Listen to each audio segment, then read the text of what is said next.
Toe. Hello everyone, and welcome back to the channel. Today, we're journeying back in time to the age of steel and stone to unravel the truth behind one of history's most romanticized figures, the knight. When we think of knights, we often picture shining armor, jousting tournaments, and daring rescues of fair maidens. But was that the reality? What did it truly mean to be a knight in the Middle Ages? So, let's unsheath our swords of curiosity and find out. First, let's talk about the path to knighthood. It wasn't a job you could just apply for.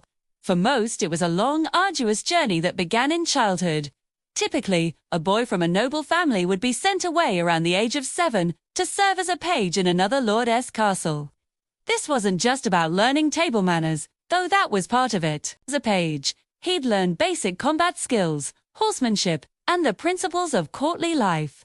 He was essentially an apprentice in the art of being a nobleman.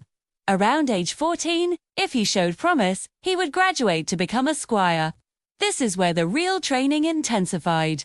A squire was a knight's personal assistant. He was responsible for his master's armor, weapons, and warhorse, the medieval equivalent of a high-performance sports car. He would follow his knight into tournaments and, crucially, into battle. This was on-the-job training in its most brutal form.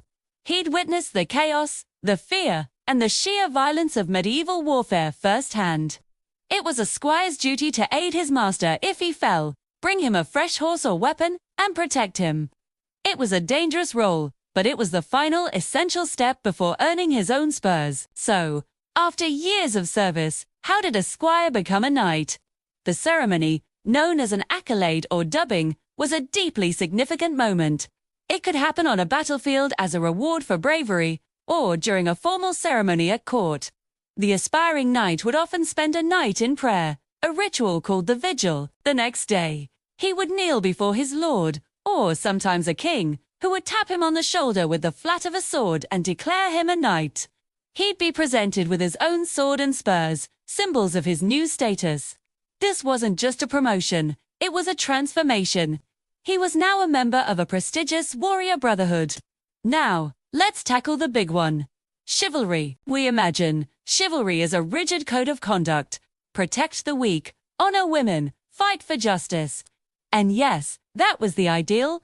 This code, heavily promoted by the church, was an attempt to civilize a brutal warrior class. It encouraged knights to use their strength for good, to be pious, merciful, and loyal. But here's the crucial distinction. Chivalry was an ideal, not always the reality. It was a set of guidelines, not a legally binding contract. Think of it less as a strict rulebook and more as a cultural aspiration. The reality on the ground could be much grimmer. While a knight might be sworn to protect the innocent, that protection often didn't extend to the peasantry, especially during wartime.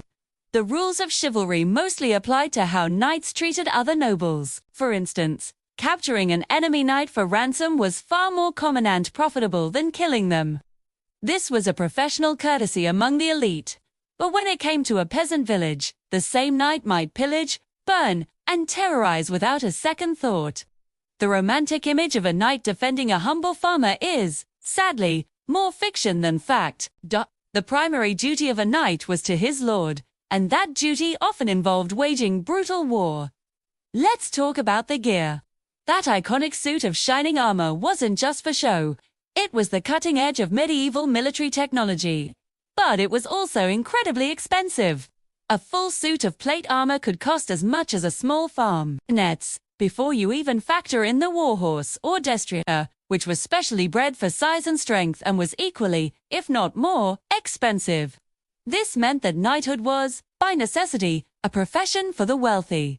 You couldn't just be brave. You had to have the financial backing to afford the equipment. This is why knights were part of the nobility. They were the landed gentry, the 1% of their time. Their wealth came from the land they owned, which was worked by peasants. And what about a knight's day-to-day life when not at war? It wasn't all jousting and feasting. A significant part of their job was administration. As a vassal to a lord, a knight was often granted a fee for piece of land in exchange for his military service. He was responsible for managing that land, overseeing the peasants, collecting taxes, and administering local justice, ruse, a landlord, a judge, and a military governor, all rolled into one. He'd spend his time practicing his combat skills, hunting, which was both a sport and practice for war, and attending his lord's court. Tournaments were also a huge part of knightly culture. They were a way to win fame, fortune, and the favor of powerful lords and ladies, all while keeping their martial skills sharp. So, was being a knight a good deal?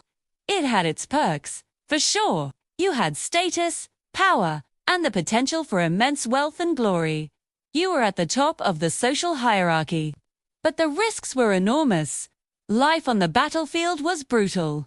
Even with armor, a well-aimed lance, arrow, or mace could mean a painful, undignified end. Disease in military camps was rampant and often more deadly than combat. And if you were captured, you'd pray your family could afford the ransom. If not, you could languish in a dungeon for years. It was a high-risk, high-reward profession. Ultimately, the medieval knight was a complex figure, a walking contradiction.